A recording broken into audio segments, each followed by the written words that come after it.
Hi guys, it's Mark Zickery, Mr. Sci-Fi. Happy holidays. I hope you guys have a wonderful and safe Christmas and New Year's and everything else, everything in between. It's been an amazing time here. Phenomenal things are happening. You are about to enjoy a year of amazing Space Command and other projects coming out of Team Zickery. So let's get into some of that. We're also going to talk about The Expanse, because the end of the TV show and the end of the book series are happening pretty much simultaneously, and there's lots to talk about. So, first, a little catch up on what's going on around here. I found this wonderful mug. I really should have my own show. Seems very apropos to me. We're going full steam ahead, finishing the first 2 hours of Space Command to get it to our backers and our investors and our supporters. It's 1,800 visual effect shots. We're going to have it done by January, so we'll be shipping it out in January. And we have all these extras being put together and many surprises and really cool stuff. DVDs and Blu-rays will be coming after that. Meantime, of course, we've shot the third hour of Space Command, and we've started shooting the fourth hour of Space Command, and that does not include the 2 hour bonus episode or the prequel. Those are both, here on Mr. Sci-Fi for you to enjoy. But it's just going along great guns, and I cannot tell you how glad I am to be moving ahead. 1,800 visual effect shots in the first 2 hours. And dogs everywhere I go. So, but also, beyond that, of course, I finished Greenlighting Yourself, the new book, and that will be out in the next few months from my publisher, Silman James. It may even be able to be ordered on Amazon for all I know. I haven't checked. I'm also going to be reading the audiobook of that for those who would love to hear it in my dulcet tones. Saw Guillermo del Toro and Kim Morgan, his collaborator and partner, the other night at a screening of Nightmare Alley, which I very much enjoyed. I brought a first edition of the book, which they signed, and we're going to be getting together after the holidays. Really fun. As many of you know, I wrote a book with Guillermo del Toro, Guillermo del Toro's Cabinet of Curiosities, which was a wonderful experience. He's great to work with. And then in terms of Space Command, we're moving ahead full steam.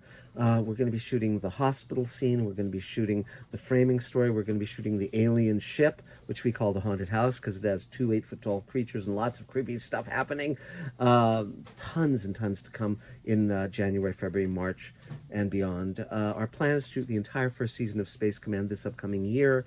To that point, I've been buying up bits and pieces of from, I've mentioned before that my favorite thing is science fiction movies, big budget science fiction movies that tanked because no one saw them, and they have amazing sets and costumes and props, and just they poured money into that stuff, and I can get it for cents on the dollar. So right now I think we've got about 17 spacesuits from Outland and Aliens and Star Trek and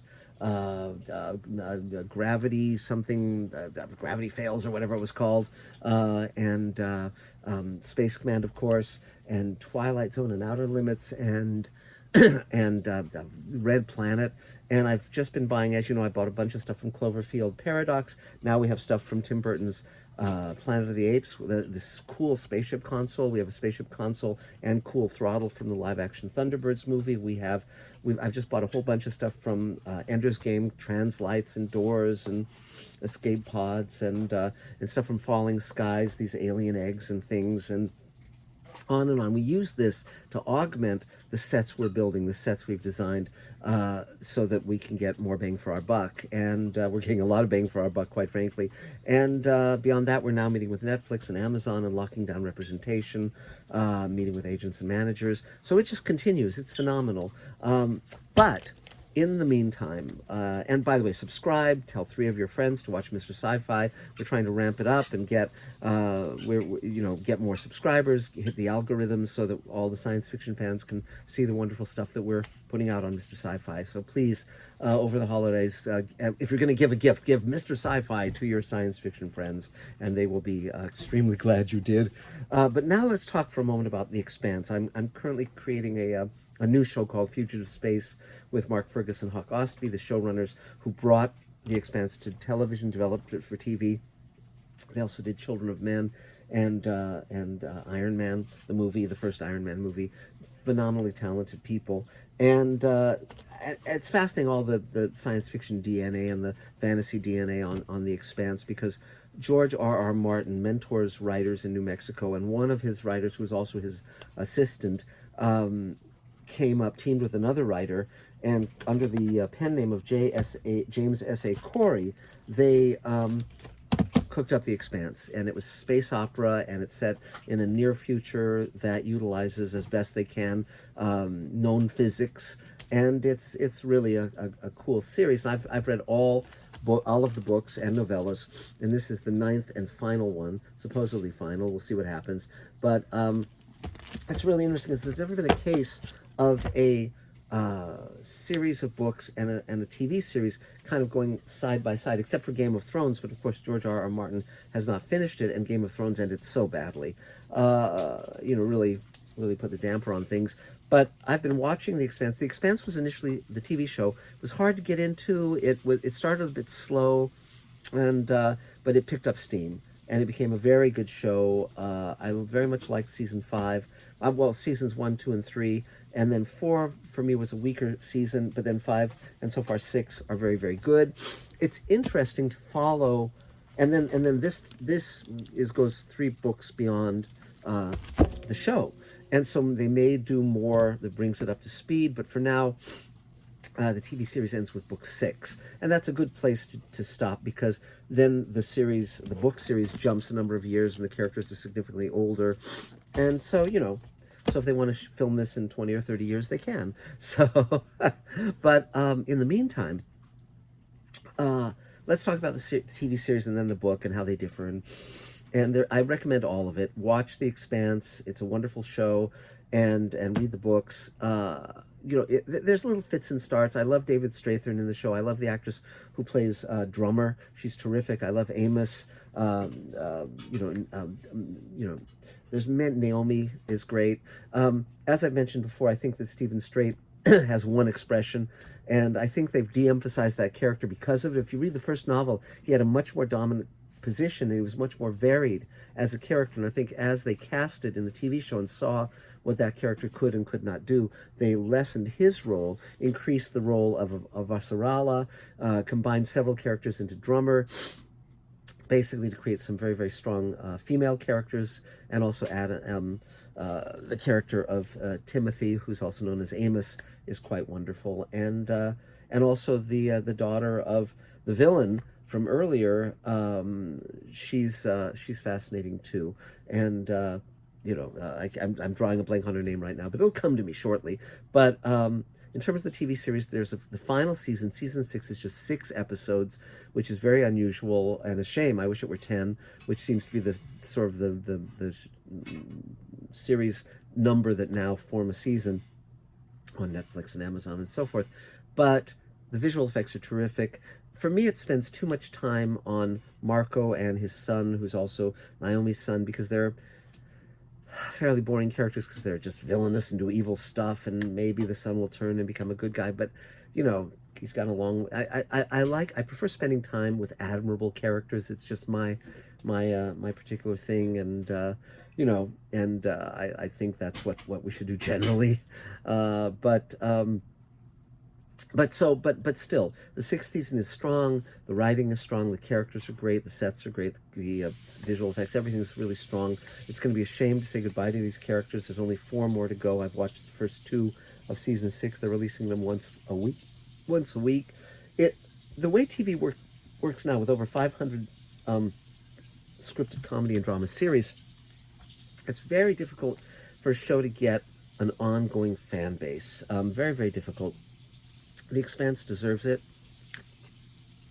and the fans, of course, were responsible for the renewal of the show after Sci-Fi canceled it at season 3. So thank you, fans. That's a great thing. And then the books have been consistently great. The novellas I've really liked, particularly Strange Dogs. I thought that was wonderful, and these are also available as audiobooks, but I choose to read the books. I enjoy reading the books. I take them to the gym, and when I walk on the treadmill before I run for 35 minutes, I can walk and read at the same time. Chew gum also. And so I've been reading the books at the gym as I walk. and then not as I run. I can't run and read books, but I can walk and read books. So, but the TV series, Amos has become a very strong character. The actor is wonderful, and Clarissa Mao, that's the name I was looking for. She's a very interesting character who was initially out to kill our guys and then came around to the other side. Really, and the actress is very, very good too. So Naomi is now traumatized. We'll see where that leads. And I hope they give a very good send off to the characters we've come to really care about. Now, interestingly enough, Alex, the character of Alex, they killed off previously and very suddenly because the actor was accused of having inappropriate sex with a teenager at Comic-Con and so forth, and so they just kind of pulled the plug on him. But interestingly enough, in the books, the character is continuing. So, so there's a very strange alive, dead, you know, mother, sister, mother, sister. But if those of you who know Chinatown know what that reference is. And but they both work. And Alex was never one of my favorite characters anyway. So fine. But we still have, and Bobby Draper is still on the show and still in the books apparently. I haven't gotten that far on this one yet to see where she crops up. But Amos has a very interesting turn in the novels. I won't reveal where this goes other than to say it's very readable, very enjoyable, very fun, and really I think and the dedication was very, very cute. The dedication is 9 books later, and you're still here, so this one's for you. So basically, they dedicated it to their loyal readers, which I thought was very, very cool. So, in conclusion about The Expanse, if you haven't seen it, watch it. If you find the first season slow, so did I, but stick with it; it's worth it. And Narain Shankar, who's the showrunner, as well as Mark Ferguson, Hawk Osby, has done a great job. I've known him since the Star Trek days, and he's just a really, really good writer and very good showrunner. So 3 cheers to you, Narain. And as I said, I've known Mark Ferguson, Hawk, for a number of years now, even before The Expanse, and working with them is great fun. And we'll see where it leads with Fugitive Space, but so far so good. And there's many more things coming. But if you haven't read the books, read the books. They're on Audible, they're on Amazon, they're everywhere good books are sold, and you'll find your time well spent. This is not. One problem I have with a lot of science fiction, particularly the high-end science fiction, is often writers are taking the stance of, I'm smarter than you are, so I'm going to use convoluted structures and big words and strange meanings and be very subtle and oblique. And, you know, with the really great writers, it's worth it. But a lot of writers just take this stance, this snobbish stance, and they don't write to be entertaining. But that has never been the problem with The Expanse. The Expanse is written to be entertaining and also to be fun and to have a point about life and about family and about all sorts of things, but never subordinate to we just want to really entertain you and really not waste your time. And I thank the writers for that. I've met both of the novelists. Let me get the names right. It's Ty Frank and Daniel Abraham. They're really good guys. They were also writer-producers on The Expanse, so they had a major impact on the books and the shows. You know, this is a good one. This is one of the good ones, and I'm sorry, in the days of 3 networks, I think this would have made a much bigger splash, but it's still ours to enjoy and revisit, and 3 cheers for that. And as those actors in The Expanse become available to me, I will be utilizing them as well. So that's it for now. Many more Mr. Sci-Fi commentaries to come over the next few days and weeks and months and years. And just, again, subscribe, click the bell, you know, do it so it notifies you when there's new Mr. Sci-Fi. Tell at least 3 friends and get them to subscribe and comment and do all and like and all that stuff that the algorithm picks up on, and many more adventures to come. So thank you very much, guys, and we'll talk soon.